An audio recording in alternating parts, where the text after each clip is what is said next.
What's up, everyone? So we're back here on the Nissan. Let me flip this Nissan 200.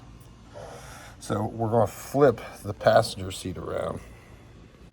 Here's the passenger seat.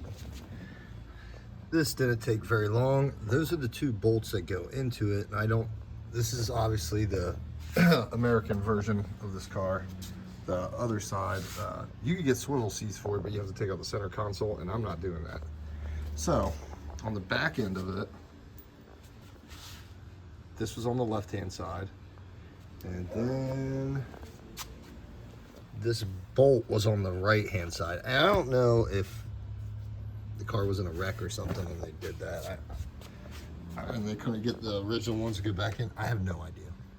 So, I was told that your jack and your stuff will have to be moved. Obviously, we'll have to take that clip out for the airbag when we flip it around. Yes, no one will be able to sit in here, but that's fine because look at my unistrut for my jet racks up there. I just got all the kill mat up there. I need to take off the headliner and do the whole ceiling, and it'll be a lot more quieter in here. I've also already done the wheel wells, at least the top of them. So it is what it is. Anyway, I'm gonna flip this around. I'll be right back. Okay, and then there's this plastic grommet that was affixed to this for your airbags. These you just unclip. You can get a flat head for this one and just slide it right out. And just plug them back in before once the seat is down while you're driving, it disengages the airbag. So my van's pretty clean, but I'm gonna go ahead and sweep all this out, see what I'm gonna have to do, because obviously there's a notch right here for this. I still want to use this. I keep all my stuff for towing and everything in here. So yeah, get this out. Here's another idea too as well. Everybody says you have to remove this. What I did is I actually just took it, flipped it around. What I'm thinking about doing is just mounting one of the holes and then seeing if the seat will still fit over it and this will still slide out, because obviously this is on this side.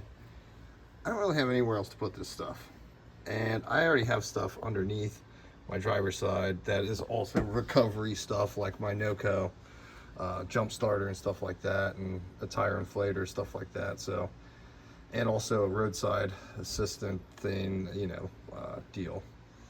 But yeah, so I'm gonna see if this works, and if it does, I'm just gonna put the same bolts back in the holes, because obviously they lead to the outside. We'll see if that works. You gotta have a jack on the car. The problem is the fifth wheel, it's 7 years old, so do I replace that when I replace all the tires? I don't know. I'll probably replace it with one of these. So this is what I was warned about in the article that I read, that you would have to ream out one of these holes with like a step bit. The way I'm looking at it right now,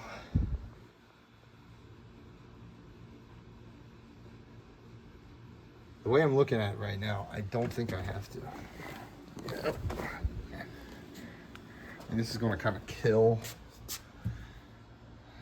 I'm used to putting a big bucket here full of tools, and then I put that tough built thing on top of the seat, and I put my cooler on top of the seat too. Now I'm thinking maybe I need to get the new tough built one, put a mount here for it. I don't know what I'm gonna do. I like having access to my stuff. Maybe this will go forward a little bit more. Again, and this is where I was warned. These holes line up fine. Sorry about the smoke. Jeez, I need a break.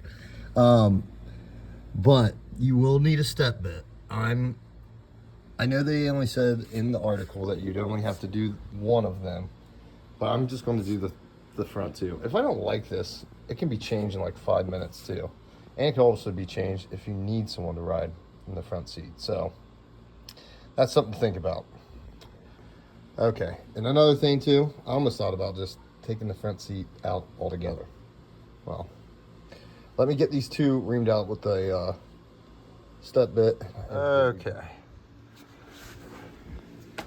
Reamed them out. That fit in. Let's see if it slides. Because, you know,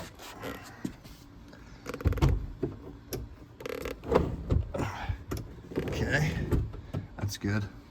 That's good. I needed to know about that because let me still put my bucket down here. Of course, just flip this around, put the bolts back in it. You can see that. Now I just put one bolt here, and it does kind of get in the way of the slide out, but that's fine. Okay, I'm guessing. And what I'm going to have to do down here too is what I wanted to show.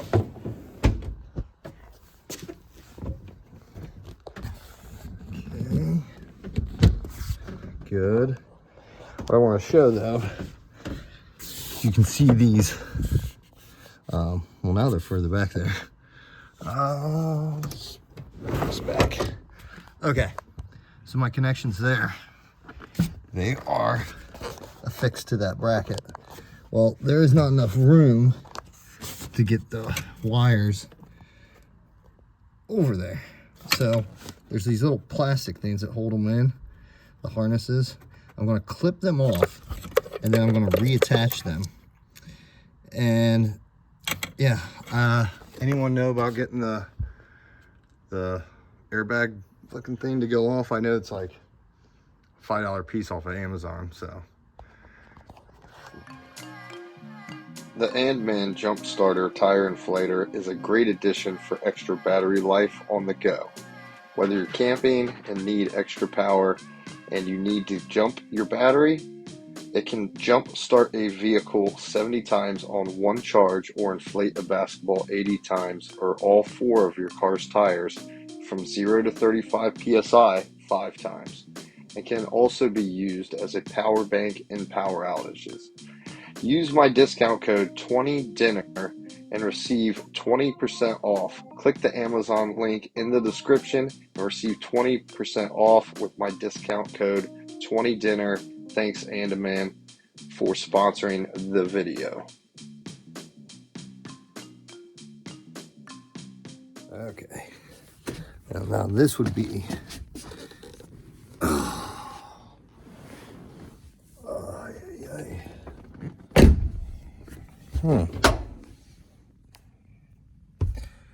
this is nice. Let's see, I'll flip this, of course. See my luggable loo. These are 55-inch long drawers. There's a video of it before you can see. Yeah, I'm just gonna throw up this video. A little tight. I guess I could take the seatbelt thing off, but you know, I could also flip it back. Say I have to pick up my son from school on some kind of emergency or something.